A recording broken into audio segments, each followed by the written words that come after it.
സൃഷ്ടാവും സംരക്ഷകനുമായ റബ്ബിനെ ജീവിതത്തിന്റെ എല്ലാ മേഖലയിലും കാത്തുസൂക്ഷിക്കുന്ന യഥാർത്ഥ മുഅ്മിനുകളും മുഖ്ലിസുകളുമായി ജീവിതം ക്രമീകരിക്കണമെന്ന് എല്ലാ സത്യവിശ്വാസികളെയും സത്യവിശ്വാസിനികളെയും ഉണർത്തുകയാണ്, ഉത്ബോധിപ്പിക്കുകയാണ്. മുഹമ്മദ് ബിൻ വാസിഅ റഹിമഹുല്ല വളരെ പ്രസിദ്ധനായ ഒരു താബിഈ വര്യനായിരുന്നു. അദ്ദേഹത്തിന്റെ ഏറ്റവും അടുത്ത സുഹൃത്തിന്റെ വീട്ടിലേക്ക് കയറി ചെല്ലുമ്പോൾ ഉണ്ടായ ഒരു രംഗം ചരിത്രത്തിൽ ഏറെ പ്രസിദ്ധമാണ്. നമ്മുടെ ഇന്നത്തെ വിഷയവുമായി ഏറെ ബന്ധപ്പെട്ട് നിൽക്കുന്നതാണ്. വാതിൽ തുറന്നത് അദ്ദേഹത്തിന്റെ വീട്ടിലെ ജോലിക്കാരിയായിരുന്നു. അപ്പൊ ജോലിക്കാരിയോട് അദ്ദേഹം ചോദിച്ചു, ഐന സയ്യിദുക്, നിന്റെ ബോസ് എവിടെ, നിന്റെ മുതലാളി എവിടെ എന്ന് ചോദിച്ചു. ഫതദ്ഖുൽ, അങ്ങനെ ആ സ്ത്രീ ഉള്ളിലേക്ക് ചെന്നു. ഫതഖൂലു ലി സയ്യിദിഹ, തന്റെ യജമാനനോട് അവർ പറഞ്ഞു, റജുലുൻ യുരീദുക അലൽ ബാബ്, നിങ്ങൾ അന്വേഷിച്ചുകൊണ്ട് ഒരാൾ വാതിൽക്കൽ വെയിറ്റ് ചെയ്യുന്നുണ്ട്. അപ്പൊ അദ്ദേഹത്തിന്റെ കൂട്ടുകാരൻ, ഈ സ്ത്രീയുടെ യജമാനൻ തിരിച്ചു ചോദിച്ചു, മൻ ഹുവ, ആരാണത് എന്ന്. ഫതഖൂലു, അപ്പൊ ആ സ്ത്രീ മറുപടി പറഞ്ഞു, സാഹിബുകൽ അഅമ അല്ലദീ യതീക കുല്ല യൗം, എല്ലാ ദിവസവും ഇവിടെ വരുന്ന കണ്ണു കാണാത്ത മനുഷ്യനില്ലേ, അയാളാണ് എന്നാണ്. അപ്പോ അദ്ദേഹത്തിന്റെ രീതിയെക്കുറിച്ച് പറയാണ്. അദ്ദേഹം വാതിൽക്കൽ കണ്ണടച്ചാണ് നിൽക്കുക. സ്ത്രീ ശബ്ദമാണെന്ന് കേട്ടാൽ പിന്നെ അദ്ദേഹം കണ്ണു തുറക്കില്ല. അപ്പൊ എന്നും ഈ ഒരു രീതി സ്വീകരിച്ചപ്പോ ആ സ്ത്രീ വിചാരിച്ചു ഇയാൾ ഒരു കാഴ്ചയില്ലാത്ത മനുഷ്യനാണ് എന്ന്. സലഫുകളെ കുറിച്ച് പറയാണ്, ഫമിൻഹും മൻ ദറബ നഫ്സഹു അലാ ഗള്ളിൽ ബസർ, കണ്ണ് അടച്ചുവെച്ച് സ്ത്രീകളിലേക്കുള്ള നോട്ടം, അല്ലെങ്കിൽ ഹറാമിലേക്കുള്ള നോട്ടം, അല്ലെങ്കിൽ നിഷിദ്ധത്തിലേക്കുള്ള നോട്ടം, അതിൽ നിന്ന് കണ്ണടക്കാൻ അവർ സ്വയം പരിശീലിച്ചിരുന്നു. വമിൻഹും മൻ യൻദുറു ഫീ റിജ്ലൈഹി, സ്വന്തം കാലിലേക്ക് നോക്കി നടക്കാൻ പരിശീലിച്ചവർ അവരുടെ കൂട്ടത്തിൽ ഉണ്ടായിരുന്നു. അവരുടെ മനസ്സിനെയും കണ്ണിനെയും നിയന്ത്രിക്കാൻ വേണ്ടി യുആഖിബു നഫ്സഹു ബിസ്സിയാം, നോമ്പ് ശീലമാക്കിയവർ അവരുടെ കൂട്ടത്തിൽ ഉണ്ടായിരുന്നു. അങ്ങനെ കണ്ണിനെ നിയന്ത്രിക്കുക എന്നത് വളരെ കൃത്യമായും ഒരു ശീലമാക്കുന്ന ഒരു രീതി അവർക്കുണ്ടായിരുന്നു എന്നാണ്. ഒരു ദിവസം രാവിലെ മുതൽ വൈകുന്നേരം ആകുന്നതിനിടക്ക് റബ്ബിന് തൃപ്തിയില്ലാത്ത, നമ്മുടെ മനസ്സിനെ തന്നെ ദുഷിപ്പിക്കുന്ന ധാരാളം കാഴ്ചകളിലൂടെ പോകേണ്ടുന്ന ഒരു നിർബന്ധിത സാഹചര്യത്തിലാണ് നമ്മൾ ഉള്ളത്. അപ്പൊ നമ്മൾ ഓരോരുത്തരും നമ്മുടെ കഴിവിന്റെ പരമാവധി ഈ വിഷയത്തിൽ ദീനിനെ സൂക്ഷിക്കുക എന്നുള്ളതാണ് വേണ്ടത്. ഇമാം വഖീഅ റഹിമഹുല്ല ഒരു പെണ്ണിന്റെ കാൽപാദം കണ്ടതിന് ഒരു രാത്രി മുഴുവൻ ഇസ്തിഗ്ഫാറിൽ കഴിഞ്ഞുവെന്ന് അദ്ദേഹത്തിന്റെ ജീവചരിത്രം പഠിപ്പിക്കുന്നിടത്ത് നമുക്ക് കാണാൻ കഴിയും. കാൽപാദം എന്നത്, ഇപ്പോ മുഖം മറക്കുക എന്നത്, അത് ഫർളാണെന്ന് പറഞ്ഞ ആളുകളുണ്ട്, അത് മുസ്തഹബാണെന്ന് പറഞ്ഞ ആളുകളുണ്ട്. ഒരു സ്ത്രീ ശരിയായ വായനപ്രകാരം അത് മുസ്തഹബാണെന്നാണ് നമുക്കൊക്കെ തോന്നിയിട്ടുള്ളത്, അല്ലാഹു അലം ബിസ്സവാബ്. എന്നാൽ ഒരു ഫർള് എന്നതിനെ കുറിച്ച് പറയാൻ പറ്റാത്ത ചില ഘടകങ്ങൾ നമുക്ക് പലപ്പോഴും കാണാൻ കഴിയും. ഒരു വൈജ്ഞാനികമായ ചർച്ചയാണ് അത്തരമൊരു കാര്യത്തെ, ഇസ്ലാമികമായ അത്തരമൊരു ചർച്ചയെ പലപ്പോഴും വളരെ വലിയ ആക്രമണങ്ങൾക്ക് വിധേയമാകുന്ന ഒരു സ്പേസാണ്. മുസ്ലിം സമൂഹത്തിന്റെ ഉള്ളിൽ തന്നെയും ഒരുപാട് പരിഹാസങ്ങൾക്കൊക്കെ വിധേയമാകുന്ന ഒരു വിഷയമാണ്. പലപ്പോഴും അത് ജീവിതത്തിൽ അനുഷ്ഠിക്കുകയും ആചരിക്കുകയും ചെയ്യുന്ന ആളുകൾ, അത് ശീലമാക്കിയ സ്ത്രീകൾ, അവരോട് ചോദിച്ചാൽ അവർക്ക് അതിന്റെ ഒരു മനോനില എന്താണ് എന്ന് മനസ്സിലാക്കിയിട്ട് വേണം വിമർശിക്കാൻ. ഞാൻ ആ ഒരു വിഷയം പറയാൻ വേണ്ടി പറഞ്ഞതല്ല. അതിന് നമ്മളൊരു ഫർള് എന്ന് വ്യക്തിപരമായ എന്റെ പഠനത്തിൽ നിന്ന് അതൊരു ഫർള് എന്ന് തോന്നിയിട്ടില്ല. പക്ഷേ കാല് മറക്കുക എന്നുള്ളത്, പാദം മറക്കുക എന്നുള്ളത് വളരെ കണിശമായി തന്നെ പഠിപ്പിക്കപ്പെട്ട ഒരു കാര്യമാണ്. മനസ്സിലായില്ലേ? മുൻകൈയും മുഖവും ഒഴിച്ച് എന്നാണ് നമ്മൾ പറയല്. പക്ഷെ പലപ്പോഴും കാല് നിസ്കരിക്കാൻ വേണ്ടി മാത്രം മറക്കുന്ന ഒരു സ്വഭാവമാണ് സ്ത്രീകൾക്കിടയിൽ കാണാറുള്ളത്. ഞാൻ ആ മസ്അല പറയാൻ വേണ്ടി പറഞ്ഞതല്ല. അപ്പൊ ആ കാൽപാദം കണ്ടപ്പോൾ, കാൽപാദത്തിലേക്ക് നോക്കേണ്ടി വന്നപ്പോൾ ഒരു രാത്രി മുഴുവൻ അദ്ദേഹം ഇസ്തിഗ്ഫാറിൽ കഴിഞ്ഞു എന്ന് പറയുമ്പോൾ ഇത് എന്തുമാത്രം ഗൗരവമുള്ളതാണ് എന്നാണ്. ചില ആളുകൾക്കൊന്നും കണ്ണിനെ നിയന്ത്രിക്കുക, കണ്ണിന്റെ കാര്യത്തിലുള്ള മതപരമായ മസലകൾ ശ്രദ്ധിക്കുക എന്നുള്ളത് വലിയൊരു വിഷയമായിട്ട് ചിലപ്പോൾ തോന്നൂല. വിശുദ്ധ ഖുർആൻ സൂറത്തു നൂറിലെ 30-31 വചനങ്ങളിൽ പറഞ്ഞത് ഇങ്ങനെയാണ്: ഖുല്ലിൽ മുഅ്മിനീന യഗ്ളൂ മിൻ അബ്സാരിഹിം, വിശ്വാസികളോട് അവരുടെ കണ്ണുകൾ അടക്കാൻ പറയണം. അപ്പോ വയഹ്ഫളു ഫുറൂജഹും, അവരുടെ ലൈംഗികാവയവങ്ങൾ അവർക്ക് നിയന്ത്രിക്കാൻ പറ്റും.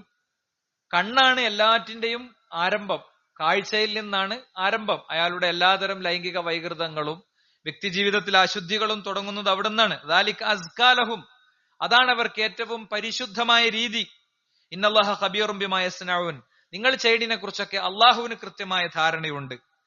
വിശ്വാസികളായ ആണുങ്ങളോട് മാത്രമല്ല, വഖുല്ലിൽ മുഅ്മിനാത്ത്, വിശ്വാസിനികളോടും പറയുക, യഗ്ളുദ്ന മിൻ അബ്സ്വാരിഹിന്ന, അവരുടെ കണ്ണുകൾ അവർ താഴ്ത്തിയിടട്ടെ, വയഹ്ഫദ്ന ഫുറൂജഹുന്ന, അവരുടെ ലൈംഗികാവയവങ്ങൾ അവർ സൂക്ഷിക്കട്ടെ. അപ്പം സ്വകാര്യ ജീവിതത്തിൽ ഒരു വ്യക്തിക്ക് സംഭവിക്കുന്ന എന്തെല്ലാം കുറവുകളും തിന്മകളും ഉണ്ടോ അത് മുഴുവൻ ആരംഭിക്കുന്നത് യഥാർത്ഥത്തിൽ കാഴ്ചയിൽ നിന്നാണ്. അത് ആരംഭിക്കുന്നത് കാഴ്ചയിൽ നിന്നാണ്, അല്ലെ? കുടുംബങ്ങൾ എല്ലാവരും ഒന്നിച്ചിരിക്കുന്ന ഒരു സ്പേസിൽ പറയാൻ ഇത്തിരി ബുദ്ധിമുട്ടുള്ള ഒരു കാര്യം നമുക്ക് പ്രാഥമികമായി മനസ്സിലാക്കാവുന്ന ഭാഷയിൽ പറയേണ്ടതാണ് ഇവിടെ എന്നതുകൊണ്ട് ഞാൻ പറയാം. യഥാർത്ഥത്തിൽ ഒരു വ്യക്തിയുടെ ദാമ്പത്യ ജീവിതത്തിന്റെ സമ്പൂർണത ലഭിക്കുന്നത് അവർ രണ്ടാളും തമ്മിലുള്ള, അവർ മാത്രം കൈമാറ്റം ചെയ്യപ്പെടുന്ന ഇടങ്ങളിലെ സമ്പൂർണതകളിൽ നിന്നോ പൂർണ്ണതകളിൽ നിന്നോ അല്ലെങ്കിൽ പൂർത്തീകരണത്തിന് ആവശ്യമായ കാര്യങ്ങളിൽ നിന്നോ ആണ്. അത് പലപ്പോഴും ആളുകൾ എന്താ വിചാരിക്കാന്ന് വെച്ച് കഴിഞ്ഞാൽ, ഞാൻ തെരഞ്ഞെടുത്തോടത്ത് എനിക്കെന്തോ ഒരു തെറ്റ് പറ്റിയതാണ്, അതുകൊണ്ടാണ് ഞാൻ മാത്രം ഇടപെടുന്ന സ്പേസിൽ എനിക്ക് സംതൃപ്തിയും സന്തോഷവും കിട്ടാത്തതെന്നാണ് മഹാഭൂരിപക്ഷം വരുന്ന ജനങ്ങൾ വിചാരിച്ച് നടക്കുന്നത്. യഥാർത്ഥത്തിൽ സഹോദരന്മാരെ, നമ്മൾ അങ്ങാടിയിൽ ഇറങ്ങിയിട്ട് പെരിന്തൽമണ്ണ പോയി അവിടുന്ന് നല്ലോണം ബിരിയാണിയൊക്കെ കഴിച്ച് വെട്ടത്തൂര് വന്നിട്ട് ഒരു നല്ലൊരു നേന്ത്രപ്പഴവും ചായയൊക്കെ കുടിച്ച് പിന്നെ പോണ വൈക്കന്ന് അങ്ങോട്ട് തെക്കേതൽക്കൊക്കെ എത്തുമ്പോ വടക്കേതൽക്കൊക്കെ എത്തുമ്പോ അവിടെ നമ്മളെ സുഹൃത്തുക്കളൊക്കെ ഇങ്ങനെ വർത്താനം പറഞ്ഞിരിക്കുന്നുണ്ട്. അവിടെ കയറി കണ്ട് ഒരു ചായയൊക്കെ കുടിച്ച് പെരേക്ക് എന്നാല് നമ്മളെ ഭാര്യ എന്ത് നല്ല ഭക്ഷണം ഉണ്ടാക്കി തന്നിട്ടും കാര്യമില്ല, ആ ഭക്ഷണത്തിന് അത്ര രുചി ഉണ്ടാവില്ല. കോഴിക്കോട് പോയി യാത്രയൊക്കെ കഴിഞ്ഞ് വളരെ പ്രയാസപ്പെട്ട് ദാഹിച്ച് അവശനായി വീട്ടിലെത്തുമ്പോൾ തരുന്ന ഫുഡിന് ഭയങ്കര ടേസ്റ്റ് ഉണ്ടാകും.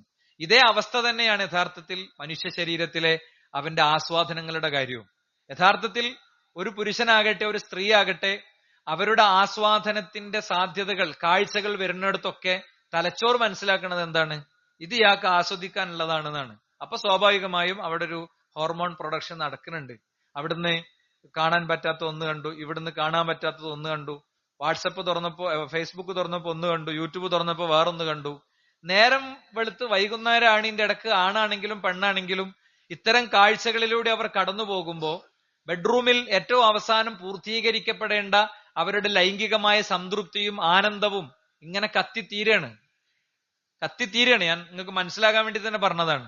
അതൊക്കെ തീർന്നതിന്റെ ശേഷം നമ്മൾ ചെല്ലുമ്പോ നമ്മൾ വിചാരിക്കണേ നമുക്ക് ഷുഗർ ഉള്ളതുകൊണ്ടാണ്, നമ്മൾ കുറെ വർഷമായതുകൊണ്ടാണ്, നമുക്ക് ശാരീരിക പരിമിതി ഉള്ളതുകൊണ്ടാണെന്നാണ് വിചാരിക്കുന്നത്. അള്ളാന്റെ കിതാബ് പറഞ്ഞതാ ഞങ്ങളോട് പറയണേ, ഖുല്ലിൽ മുഅ്മിനീൻ, വിശ്വാസികളോട് പറയണം എന്ത്? അവരുടെ കണ്ണുകളെ നിയന്ത്രിക്കണം. അപ്പൊ അവർക്ക് അവരുടെ ലൈംഗികതയെ നിയന്ത്രിച്ച് അത് ശരിയാം വിധം ഉപയോഗിക്കാൻ കഴിയും എന്നാണ്. അലി ബിൻ അബി ത്വാലിബ് റളിയല്ലാഹു അൻഹുവിനോട് പ്രവാചകൻ ഒരു യാത്രാമധ്യേ പറയുന്നുണ്ട്, യാ അലി ലാ തുത്ബിഇൻ നദ്റ തന്നദ്റ, വേണ്ടാത്ത ഒന്നിലേക്ക് നോക്കിയാൽ പിന്നെ വീണ്ടയിലേക്ക് നോക്കണ്ട, അറിയാതൊരു നോട്ടം സംഭവിക്കും, അതൊരു കുഴപ്പമല്ല, അല്ലെ? അതൊരു കുഴപ്പമല്ല. ഫഇന്നലകൽ ഊല, ഒന്നാമത്തത് നോക്കാം. ഒന്നാമത്തെ ആളെ മനസ്സിലാക്കാനും ബാക്കി കാര്യങ്ങൾക്കൊക്കെയാണ്. പക്ഷേ വലൈസത്തിൽ ആഖിറ, രണ്ടാമത്തത് അതല്ല, രണ്ടാമത്തതിൽ പ്രശ്നമുണ്ട് എന്ന് റസൂലുള്ളാഹി സ്വല്ലല്ലാഹു അലൈഹി വസല്ലം തങ്ങൾ പറയുന്നുണ്ട്. അപ്പോ ഈ വിഷയമൊക്കെ വിശദമായി പണ്ഡിതന്മാര് വേർതിരിച്ച് ചർച്ച ചെയ്തിട്ടുണ്ട്.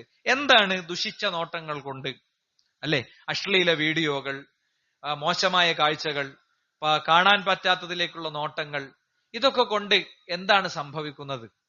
ഉണ്ടാകുന്ന നഷ്ടം എന്താണ്? ഒരിക്കലും ലൈംഗികത മാത്രമല്ല കാണാൻ പറ്റാത്ത കാഴ്ച. ഇപ്പൊ ഒരു കുട്ടിക്ക് നമ്മള് ഗെയിം കൊടുക്കാണ്, ഒരു കുട്ടിക്ക് നമ്മൾ ഗെയിം കൊടുക്കാണ്, ഒരു കുട്ടിക്ക് നമ്മൾ കാർട്ടൂൺ കൊടുക്കാണ്, അല്ലെ? ഭയങ്കര ഹാർഡ് പോണുള്ള, പൂർണ്ണമായും നഗ്നരായ ആളുകളുടെ ദൃശ്യം മാത്രമല്ല, സോഫ്റ്റ് പോൺ എന്ന് പറയുന്ന ഒരു പുരുഷനും ഒരു സ്ത്രീയും തമ്മിൽ ഹഗ് ചെയ്യുന്ന രംഗം, അതിന്റെ തുടർച്ചയായ കാഴ്ചകൾ നമുക്കുള്ളിൽ ഉണ്ടാക്കുന്ന പരിക്കുകളുണ്ട്. ഇതൊക്കെ വളരെ ബയോളജിക്കലായി ചർച്ച ചെയ്തതാണ്. ഇത് ഒരു ആയത്തും ഒരു ഹദീസും ഒന്നുമില്ലാതെ തന്നെ ഈ വിഷയത്തെ കൊണ്ട് പ്രശ്നങ്ങൾ ഉണ്ട് എന്ന് നമുക്ക് സമർത്ഥിക്കാൻ പറ്റും. ഇവിടുത്തെ ഒരു അമുസ്ലിമിനെ പോലും ബാധിക്കുന്ന ഒരു വിഷയമാണിത്. അതുകൊണ്ട് നമ്മൾ ഇത്തരം കാര്യങ്ങൾ ശ്രദ്ധിച്ച് കേൾക്കുക. ഒന്ന്, ഈ കാഴ്ചയെ നിയന്ത്രിച്ചിട്ടില്ലെങ്കിൽ ഹറാമിലേക്കുള്ള നോട്ടങ്ങൾ തുടർച്ചയായി സംഭവിക്കുന്ന ഒരു വ്യക്തിക്ക് മനഃശാന്തി നഷ്ടപ്പെടും എന്നാണ്. ഹസനുൽ ബസ്രി റഹിമുള്ള പറയാണ്, മൻ അത്ലഖ ബസ്റഹു കസുറ അസഫഹു. എന്താ, ഒരാൾ അയാളുടെ കാഴ്ചക്ക് യാതൊരു നിയന്ത്രണവും വെക്കാതെ അങ്ങനെ തോണ്ടി നോക്കി നടക്കുകയാണെങ്കിൽ അയാളുടെ ഉള്ളിൽ ഡിപ്രഷൻ ഉണ്ടാകും. ഡിപ്രഷൻ സൃഷ്ടിക്കാവുന്ന സാഹചര്യങ്ങൾ ഉണ്ടാവും. കാരണം അയാൾ ഇങ്ങനെ കാണുന്ന ഇൻപുട്ട് മുഴുവൻ കുറെ കാര്യങ്ങളാണ്. ആ കാണുന്നതൊന്നും അയാൾക്ക് പ്രാപ്യമാകണില്ല. ആ കാണുന്നതൊന്നും യഥാർത്ഥത്തിൽ റിയാലിറ്റിയിൽ അയാൾ ആസ്വദിക്കണില്ല. അതുകൊണ്ട് തന്നെ അത് അയാൾക്ക് വലിയ നിലക്കുള്ള ഡിപ്രഷനുകൾ ഉണ്ടാക്കും. നോക്കൂ, നിങ്ങൾ വെറും പോൺ വീഡിയോസോ അല്ലെങ്കിൽ പിന്നെ സ്ത്രീയുടെ പുരുഷന്റെ പരസ്പരം കാണാൻ പറ്റാത്ത ഭാഗങ്ങളൊന്നും അല്ല. നമ്മൾ വെറുതെ ഒരു വ്ളോഗറുടെ ഒരു വ്ളോഗ് എടുത്താൽ മതി.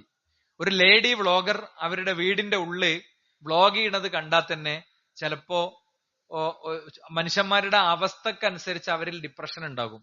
അവർ നോക്കുമ്പോൾ അവരുടെ വീട്ടിൽ എല്ലാറ്റിനും ഉപകരണങ്ങളാണ്. ഉള്ളി തൊലിക്കാനും പിന്നെ തേങ്ങ പൊളിക്കാനും ഒക്കെ ഉപകരണമാണ്. അവരുടെ അടുക്കള ജസ്റ്റ് ഒന്ന് കാണിച്ചു തരുമ്പോ നമ്മുടെ വീട്ടിലെ അടുക്കളയായിട്ട് ഇതിനെ റിലേറ്റ് ചെയ്യാണ്, ഇതിനെ ബന്ധിപ്പിച്ച് ചിന്തിക്കുകയാണ്. നമ്മുടെ ഉപബോധ മനസ്സങ്ങനെ ചിന്തിക്കുകയാണ്. എന്നിട്ട് നമ്മൾ ഡൗൺ ആകുകയാണ്. ഒരു സ്ത്രീയും അവരുടെ ഭർത്താവും എന്താ പറയാ പർച്ചേസിന് പോകണോടത്തുനിന്ന് ആ പർച്ചേസ് നടക്കുമ്പോൾ ഇഷ്ടംപോലെ സാധനങ്ങൾ ഇങ്ങനെ എടുത്തിടുകയാണ്, അല്ലെ, ഇങ്ങനെ ഇടുകയാണ്. ആ സാധനങ്ങൾ ഇങ്ങനെ എടുത്തിടുമ്പോ ഈ സ്ത്രീ ഇങ്ങനെ ചിന്തിക്കണേ, നമ്മളെ വീട്ടിലിരുന്ന് നമ്മളെ ഉമ്മയും പെങ്ങളും സഹോദരിയൊക്കെ ചിന്തിക്കാണ്, നമ്മളെ ആള് ഒരു ടെക്സ്റ്റൈൽസിലോ ഒരു സൂപ്പർ മാർക്കറ്റിലോ വന്നാല് ധൃതി കൂടുതലാവും പേർക്ക്. വേഗം നോക്ക് ഇങ്ങനെ പറയും, അല്ലെ. നമ്മൾ മൂപ്പരം കണ്ടില്ലേ, ഈ സ്ത്രീന്റെ ഭർത്താവ് കണ്ടില്ലേ. അപ്പൊ ഇവിടെയൊക്കെ ഒരു തരം ഇടപെടൽ നമ്മുടെ തലച്ചോറിന്റെ ഉള്ളിൽ നടക്കുന്നുണ്ട്. അതുകൊണ്ട് കാഴ്ചയെ അങ്ങനെ അങ്ങോട്ട് നിയന്ത്രണങ്ങളില്ലാതെ കെട്ടയച്ചു വിടുന്ന ആളുകളെ സംബന്ധിച്ചിടത്തോളം അവർക്ക് നഷ്ടമുണ്ട്. അവര് ഒരു ഡിപ്രഷനിലേക്ക് പോകും എന്നാണ് പറയുന്നത്. രണ്ടാമത്തെ കാര്യം, വ്യഭിചാരം, സവർഗഭോഗം, മറ്റു സാമൂഹിക തിന്മകൾ, ഇതിലേക്ക് എത്തിപ്പെടാനുള്ള സാധ്യത കൂടുതലാണ്. ഇന്നല്ലാഹ കതബ അലാ ഇബ്നി ആദമ ഹല്ലഹു മിനസ്സിന. ഓരോ വ്യക്തിക്കും വ്യഭിചാരത്തിൽ നിന്നുള്ള ഓഹരി ഉണ്ടെന്ന് റബ്ബ് പറഞ്ഞിട്ടുണ്ട്. എന്താ, മഹാല, അത് അവന് കിട്ടുക തന്നെ ചെയ്യും. എന്താണ്, ഫസിനൽ ഐനൈനി അന്നദറു, കണ്ണിന്റെ വ്യഭിചാരം എന്നത് നോട്ടമാണ്. വസിനൽ ലിസാനി അൽ മൻതിഖ്, നാവിന്റെ വ്യഭിചാരം എന്നത് അത് സംസാരമാണ്, അശ്ലീലം പറയലാണ്. ഒരേ പ്രായക്കാർ ഇരുന്നാൽ, ഒരു ജോലി സ്ഥലത്തിരുന്നാൽ, ഒരു യാത്രയിൽ ഒന്നിച്ചാൽ, അല്ലെ, പതുക്കെ സംസാരങ്ങൾ വഴിമാറുകയും അതൊക്കെ കേവലം കോമഡിയായി മാറും ചെയ്യുമ്പോ നമ്മളെ ഹല്ല് നമ്മൾ എടുക്കുകയാണ്. പടച്ചോ നമുക്ക് നിശ്ചയിച്ച ഹല്ല് എടുക്കുക എന്ന് വിചാരിച്ചാൽ മതി, വേറൊന്നും ഇല്ല കേട്ടോ. വന്നഫ്സു തമന്ന വതസ്തഹി, മനസ്സാണെങ്കിലോ ആഗ്രഹിക്കുകയും കൊതിക്കുകയും ചെയ്യുന്നു. വൽ ഫർജു യുസദ്ദിഖു ദാലിക ഔ യുകദ്ദിബു, ചില ആളുകളുടെ കാര്യത്തിൽ ലൈംഗികാവയവങ്ങൾ അത് സത്യപ്പെടുത്തും അഥവാ അത് വ്യഭിചാരത്തിലേക്ക് എത്തും. ചില ആളുകളുടെ കാര്യത്തിൽ അവിടെ ഒരു ഈമാൻ ഉള്ളതുകൊണ്ട് അത് തള്ളിക്കളയും, അത്ര മാത്രമേ ഉള്ളൂ. എന്തായാലും വ്യക്തികളൊക്കെ അവരുടെ വ്യഭിചാരത്തിന്റെ ഓഹരികൾ ഏറിയ പങ്കും കുറഞ്ഞ പങ്കും മനുഷ്യൻ എടുക്കുന്നുണ്ട് എന്നാണ്. അപ്പോ കാഴ്ചക്ക് നിയന്ത്രണം വെച്ചിട്ടില്ലെങ്കിൽ ഉണ്ടാകാവുന്ന രണ്ടാമത്തെ ഒരു പ്രശ്നം അതാണ്. ഇനി മൂന്നാമത്തെ ഒരു പ്രശ്നം എന്ന് പറയുന്നത് എന്താണ്, മോശമായ കാഴ്ചകൾ എന്നത് തന്നെ ഒരു ശിക്ഷയാണ് എന്നാണ്. നോക്കൂ നിങ്ങൾ, മഹാനായ ജുറൈജ് റഹിമഹുല്ല, അദ്ദേഹം നിസ്കരിച്ചുകൊണ്ടിരിക്കുമ്പോഴാണ് ഉമ്മ വരണ്ടേ. ഒന്നാം ദിവസം നിസ്കരിച്ചുകൊണ്ടിരിക്കുമ്പോ ഉമ്മ വന്നപ്പോ ഞാൻ നിസ്കാരം തുടരട്ടെ എന്ന് തീരുമാനിച്ചു. രണ്ടാം ദിവസവും ഇത് സംഭവിച്ചു. മൂന്നാം ദിവസവും ഇത് സംഭവിച്ചപ്പോ ഉമ്മ പറയാണ്, ഉമ്മ അദ്ദേഹത്തിനെതിരിൽ പ്രാർത്ഥിക്കുകയാണ്. അപക്വമതിയായ ഉമ്മ, ഈഗോ ഉള്ള ഉമ്മ, അങ്ങനെ വേണം കാണാൻ, അല്ലെ. മോനെ നിസ്കരിക്കുകയാണെന്ന് അറിഞ്ഞിട്ടും മോന്റെ നിസ്കാരത്തിന്റെ ശബ്ദം കേട്ടിട്ടും അവൻ എന്നെ പരിഗണിച്ചില്ല എന്ന് പറഞ്ഞിട്ട് പറയാണ്, അല്ലാഹുമ്മ ലാ തുമിതുഹു ഹത്താ യൻദുറ ഇലാ വുജൂഹിൽ മുമിസാത്ത്, വ്യഭിചാരിണികളുടെ മുന്നിൽ ആക്ഷേപാർഹനായി നിൽക്കും വരെ അവന് നീ മരണം കൊടുക്കല്ലേ എന്ന് പറഞ്ഞു. അങ്ങനെ തന്നെ സംഭവിച്ചു. ഒരു സ്ത്രീ അദ്ദേഹത്തിന്റെ അടുത്ത് ഇത്തരം ഒരു കാര്യത്തിന് വന്നു. അദ്ദേഹം അവരെ ആട്ടി ഓടിച്ചു. അപ്പോ ഒരാട്ടിടയനുമായി അവർ ശാരീരിക ബന്ധത്തിൽ ഏർപ്പെട്ടു. അവർ ഗർഭിണിയായപ്പോ ഗർഭത്തിന്റെ ഉത്തരവാദിത്തം ഇദ്ദേഹത്തിന്റെ മേൽ വെച്ച് കെട്ടി. പക്വമതിയും വിവേകിയും നിഷ്ഠയുള്ളവനുമായി ജനങ്ങൾ വിചാരിക്കുന്ന ഒരു വ്യക്തി ഇങ്ങനെ ചെയ്തു എന്ന് വന്നപ്പോ ജനങ്ങൾ അദ്ദേഹത്തിന്റെ വീട് അടിച്ച് തകർത്തു. അദ്ദേഹം 2 റക്അത്ത് നിസ്കരിച്ച് പടച്ചോനോട് പറഞ്ഞു, പടച്ചോനെ ഇത് നീ തെളിയിച്ചു കൊടുക്കുക. അപ്പോ ആ സ്ത്രീയുടെ ഗർഭപാത്രത്തിൽ നിന്ന് ജനിച്ച കുഞ്ഞ് സംസാരിച്ചു എന്നാണ്. എന്ത്, ഇദ്ദേഹം എന്റെ ഇദ്ദേഹം യഥാർത്ഥ എന്റെ പിതാവ് ആരാണ് എന്ന് സംസാരിച്ചു എന്ന് നമുക്ക് ചരിത്രത്തിൽ കാണാൻ പറ്റും. അപ്പോ ആ ഒരു മൂമിസാത്തിനെ, വേശ്യകളെ, വ്യഭിചാരിണികളെ കൺമുന്നിൽ കാണേണ്ടി വരിക എന്ന് പറയുന്നത് പോലും ഒരു ശിക്ഷയായിട്ടാണ് നിശ്ചയിക്കുന്നത്. അല്ലെ? ഇസ്ലാം ഒരു ഒരു ശിക്ഷയായിട്ടാണ്, ഒരു വ്യക്തിക്ക് കിട്ടുന്ന ശിക്ഷയായിട്ടാണ് നിശ്ചയിക്കുന്നത്. എങ്കിൽ നോട്ടത്തിന്റെ കാര്യം പിന്നെ പറയണ്ടല്ലോ.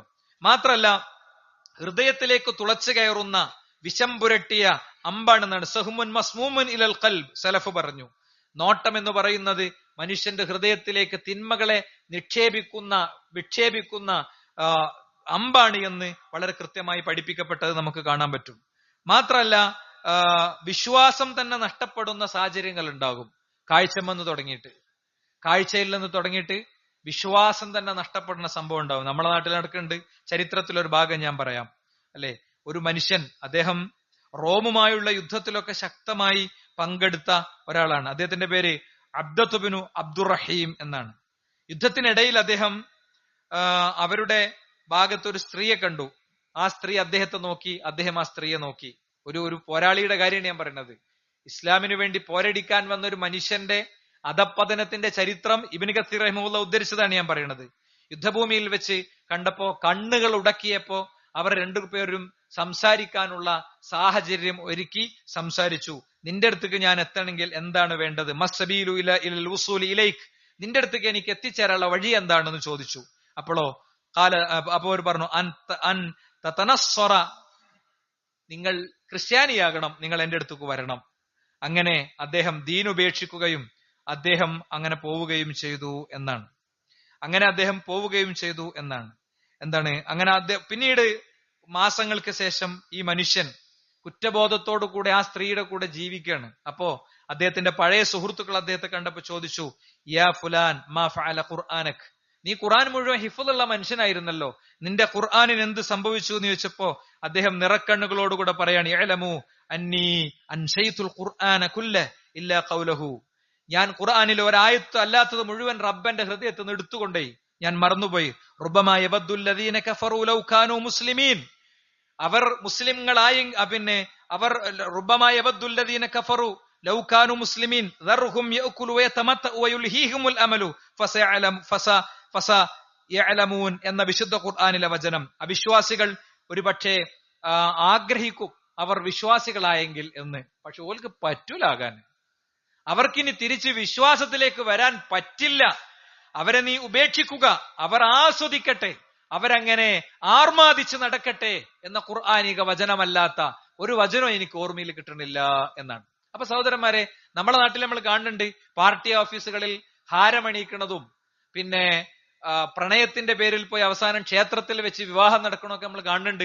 ലവ് ജിഹാദിന്റെ ആരോപണം മുസ്ലിം സമൂഹത്തിന്റെ മേലെ കെട്ടിവെക്കുകയും മുസ്ലിം പെൺകുട്ടികളെ അടിച്ചെടുത്തു കൊണ്ടുപോകണമെന്നത് അജണ്ടയാക്കുകയും ചെയ്തവർ ഇവിടെ ഉണ്ട് എന്നത് ഉറക്കെ പറയാൻ 947 സ്വതന്ത്രമായ രാഷ്ട്രത്തിന്റെ പരിരക്ഷയിൽ നിന്നുകൊണ്ട് ഒരു പേടിയില്ല. മനസ്സിലായില്ലേ? ഒരു പേടിയില്ല. ഇൻഷാ അല്ലാഹ് ഇത്തരം ഫേക്കായ ഒരുപാട് അജണ്ടകളെ പൊളിച്ചെടുക്കുന്ന, ഇപ്പൊ സംവരണം വരുന്നു, സംവരണത്തിന്റെ പേരിൽ മുസ്ലിങ്ങൾ അന്യമായി നേടുന്നു എന്ന് ഒരു സാമുദായിക നേതാവ് ഉറക്കെ പറയുന്നു, ചർച്ചകൾ ഉണ്ടാകുന്നു, അതവിടെ അവസാനിക്കുന്നു. അത് പൊളിച്ചു കാണിക്കപ്പെടുന്നില്ല. അല്ലെ? തുപ്പൽ ജിഹാദ് ഉണ്ട് എന്ന് ക്യാമ്പയിൻ വരുന്നു, പൊളിച്ചു കാണിക്കപ്പെടുന്നില്ല. അപ്പൊ അത്തരം എല്ലാ കാര്യങ്ങളും എടുത്തു പൊളിച്ചെടുക്കുന്ന ഒരു പ്രോഗ്രാം അടുത്ത ദിവസങ്ങളിൽ വരാനുണ്ട് എന്ന് ഞാൻ സാന്ദർഭികമായി ഡയലോഗിന്റെ 9ാമത്തെ ഡയലോഗ് വരാനുണ്ട് എന്ന് കൂടി സാന്ദർഭികമായിട്ട് പറയാണ്. അപ്പൊ നമ്മുടെ കുട്ടികൾക്ക് എന്താ പറ്റണത്? ഇങ്ങനെ ഈ കാഴ്ചയിൽ നിന്ന് പതുക്കെ പോയി പിന്നെ മതം ഔട്ടാവുകയും ഇഷ്ടപ്പെട്ട വ്യക്തിയിലേക്ക് എത്താനുള്ള തത്രപ്പാടിനിടയിൽ എല്ലാം അഴിച്ചു വെച്ച് വിശ്വാസത്തെ ഉപേക്ഷിച്ച് പോവുകയും ചെയ്യുന്നതൊക്കെ നമ്മൾ കാണുന്നുണ്ട്. അപ്പോ ഇങ്ങനെയുള്ള ഒരുപാട് ദോഷങ്ങൾ, തിന്മകൾ യഥാർത്ഥത്തിൽ ഇത്തരം ഒരു കാര്യം കൊണ്ടുണ്ട്. ഇനി കണ്ണൊരാൾ സൂക്ഷിക്കുകയാണ്. അയാൾ യൂട്യൂബിൽ ചെന്നപ്പോൾ വേണ്ടാത്ത കണ്ടു, കണ്ണടച്ചു, അത് നീക്കി. അയാൾ റോട്ടിലേക്ക് ഇറങ്ങിയപ്പോ കണ്ടു, അല്ലെങ്കിൽ അയാൾ മോശമായൊരു സംഗതിന്റെ മുന്നിൽ അയാളെ കണ്ണടച്ചു. ഗള്ളുൽ ബസർ എന്നാണ് അതിനെ പറയുക, കണ്ണടച്ചു. എന്താണ് അതിന്റെ ഗുണങ്ങൾ? ഒന്ന്, നൂറും ഫിൽ ഖൽബി വലദ്ദത്തും ഫിൽ ഈമാൻ. അതാണ് നൂറും ഫിൽ ഖൽബി, ഹൃദയത്തിൽ അള്ളാഹു ഒരു വെളിച്ചിട്ട് കൊടുക്കും, ഈമാനിന് രുചി ഉണ്ടാക്കി കൊടുക്കും. മൻ ഹഫിള ബസറഹു ഔറസഹു അല്ലാഹു നൂറൻ ഫീ ബസീറതിഹി. എന്താ? അള്ളാഹു സുബ്ഹാനഹു വ തആല എന്ത് ചെയ്യും? അവന് കണ്ണിനെ നിയന്ത്രിക്കുന്ന വ്യക്തിക്ക് ഒരു തൗഫീഖ് പ്രത്യേകം കൊടുക്കും എന്നാണ്. ഒരു പ്രത്യേകമായ തൗഫീഖ് കൊടുക്കും. അവന്റെ ഹൃദയത്തിന് അള്ളാഹു വെളിച്ചത്തെ പ്രദാനം ചെയ്യുമെന്ന് വളരെ കൃത്യമായി പഠിപ്പിക്കുകയാണ്. നോക്കൂ നിങ്ങൾ, ഈ വിശ്വാസികൾ അവരുടെ കണ്ണിനെ അടച്ചു വെക്കട്ടെ, സൂക്ഷിക്കട്ടെ എന്നൊക്കെ പറയുന്ന വചനങ്ങളുടെ തൊട്ടു ശേഷം അള്ളാഹ് പറഞ്ഞത് അള്ളാഹു നൂറു സമാവാതി വൽ അർള് എന്നാണ്. അള്ളാഹു ആകാശഭൂമികളുടെ മുഴുവൻ വെളിച്ചം റബ്ബാണ് എന്നുള്ള വിശുദ്ധ ഖുർആനിലെ വചനമാണ് പിന്നെ ഓതുന്നത്. അപ്പോ ഹൃദയത്തിന് കിട്ടുന്ന വലിയൊരു ആശ്വാസമാണത്. ആ വ്യക്തിയെ സംബന്ധിച്ചിടത്തോളം അയാൾക്ക് ഈമാനിന്റെ വെളിച്ചം കിട്ടും.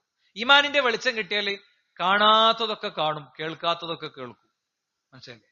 എന്താ അങ്ങനെ പറഞ്ഞാല്? കാണാത്തതൊക്കെ കാണും, കേൾക്കാത്തതൊക്കെ കേൾക്കും എന്ന് പറഞ്ഞാല്, ഞാൻ ഒരുപക്ഷെ ഈ മിമ്പറിൽ തന്നെ പറഞ്ഞൊരു കാര്യമാണ്. എന്താ അറിയോ? കുഞ്ഞിനെ കാണാനില്ല, ചെറിയ കുട്ടിനെ കാണാനില്ല, 3-4-5 വയസ്സ് പ്രായമുള്ള കുഞ്ഞിനെ കാണാനില്ല. അങ്ങനെ കാണാനില്ലാതെ എല്ലാവരും തിരയാണ്. മൊത്തം ഇങ്ങനെ ഈ കുട്ടിന്റെ പേരും വിളിച്ച്, വീട്ടിൽ വിളിക്കണ പേരും വിളിച്ച് ഉറക്കനെ വിളിച്ച് ഇങ്ങനെ തിരയാണ്. പാടത്തു കൂടിയും പറമ്പ് കൂടിയും ഒക്കെ തിരയാണ്.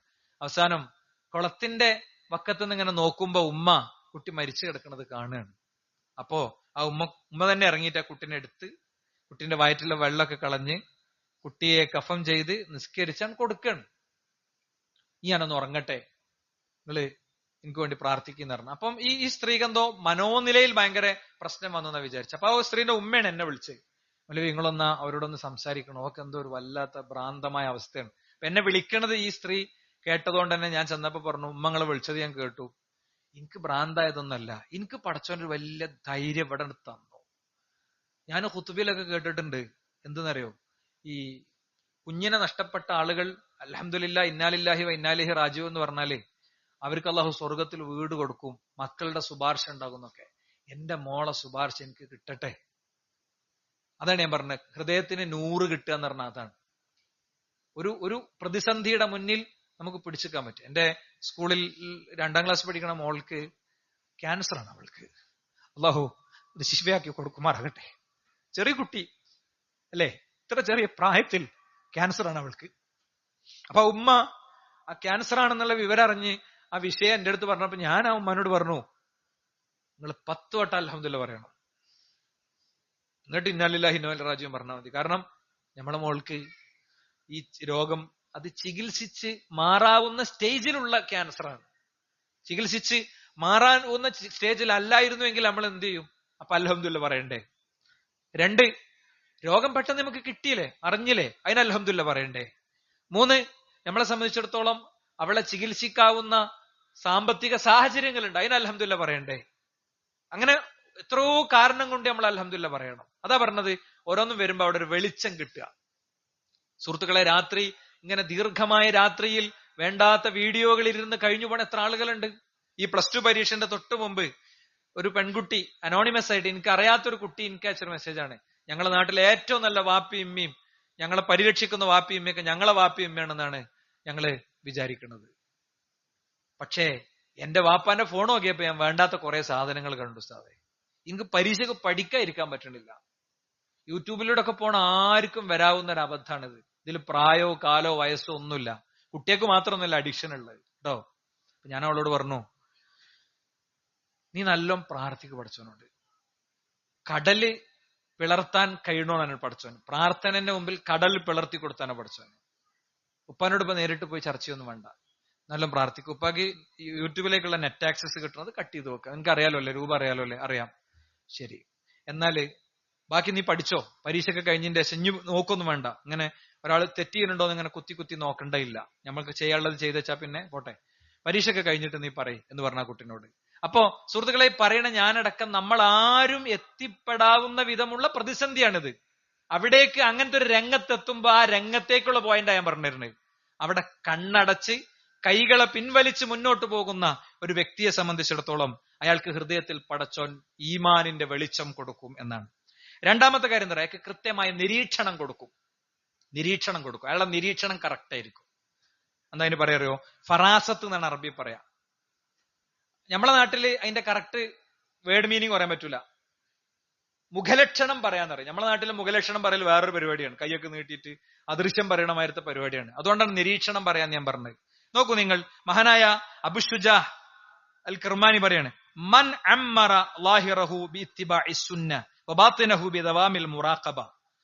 പുറമേ ഒരാൾ ജീവിതത്തിൽ നിഷ്ഠയുള്ളവനായി സുന്നത്തുകൾ പാലിച്ച് ജീവിക്കുകയും ഉള്ളിൽ സ്വന്തത്തെ തന്നെ സൂക്ഷ്മമായി നിരീക്ഷിച്ച് വകഫ നഫ്സഹു അനിശ്ശഹവാത്ത് എല്ലാവിധ മ്ലേച്ഛതകളിൽ നിന്നും സ്വന്തത്തെ നിയന്ത്രിച്ച ഒരാൾ പോകുകയാണെങ്കിൽ വഗല്ല ബസറഹു അവന്റെ കണ്ണിനെ അവൻ നിയന്ത്രിക്കുകയാണെങ്കിൽ അനിൽ ഹറാം ഹറാമിൽ നിന്ന് വഅതാദ അക്കലൽ ഹലാൽ ഹലാലിനെ ഭക്ഷിക്കുന്ന ഒരാളായിട്ട് അവൻ മാറുകയാണെങ്കിൽ ഹറാം ജീവിതത്തിലില്ലെങ്കിൽ ലം തുഖ്തിഉ ലഹു ഫറാസ നിരീക്ഷണങ്ങൾ തെറ്റൂല, അവന്റെ നിരീക്ഷണങ്ങൾ തെറ്റൂല. അവൻ കച്ചവടത്തിൽ ഇന്നത് സംഭവിക്കുമെന്ന് വിചാരിക്കുന്നത് അല്ലെ, അവൻ വീട്ടിൽ നിന്ന് ഇറങ്ങുമ്പോ അങ്ങനെ പെരുന്നവണ്ണക്ക് ഇങ്ങനെ എത്താം, നിരീക്ഷണം തെറ്റൂല, കിട്ടൂല. അയാൾ ഗൂഗിൾ മാപ്പിൽ നോക്കിയിട്ട് അത് പടച്ചോ കൊടുക്കുന്ന തൗഫീഖാണ് അല്ലെ. അവന്റെ ദീർഘവീക്ഷണത്തിൽ അവന്റെ നിരീക്ഷണത്തിൽ പിഴവുണ്ടാകൂല എന്നാണ്.